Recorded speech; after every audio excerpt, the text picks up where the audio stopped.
일본이 방위백서를 냈습니다. 이 방위백서에 독도가 일본 땅이라는 일방적인 주장을 또 실었습니다. 12년 동안 연속해서입니다.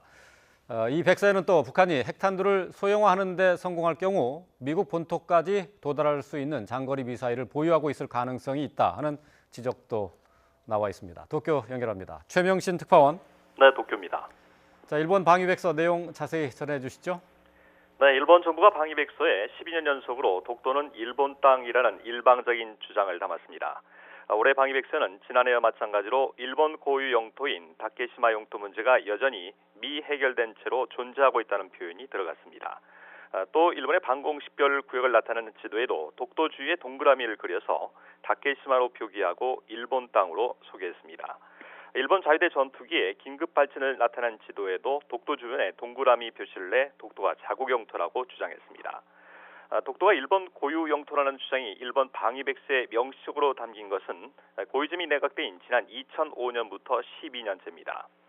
백서는 또 북한과 관련해서 미사일 개발이 한층 진전되고 있다고 평가했습니다.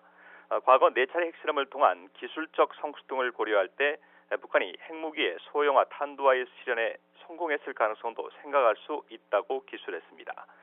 북한 탄도미사일 사정거리는 탄두 중량을 1톤 이하로 가정하면 10,000km 이상 도달할 가능성이 있다고 생각된다고 덧붙였습니다.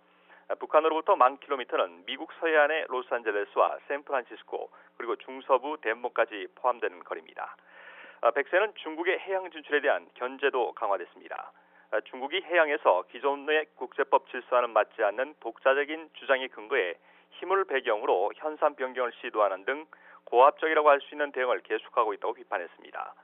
더불어 중국의 남중국해 유형권 주장을 배척한 국제상설중재재판소의 지난달 판결 내용도 2군데에 걸쳐 소개했습니다. 백서는 특히 올해 3월 발의한 일본 안보법을 22쪽에 걸쳐서 자세히 소개했는데요. 헌법에 부합되며 안보법으로 인해 다른 나라의 전쟁이 휘말릴 일은 결코 없다고 주장했습니다.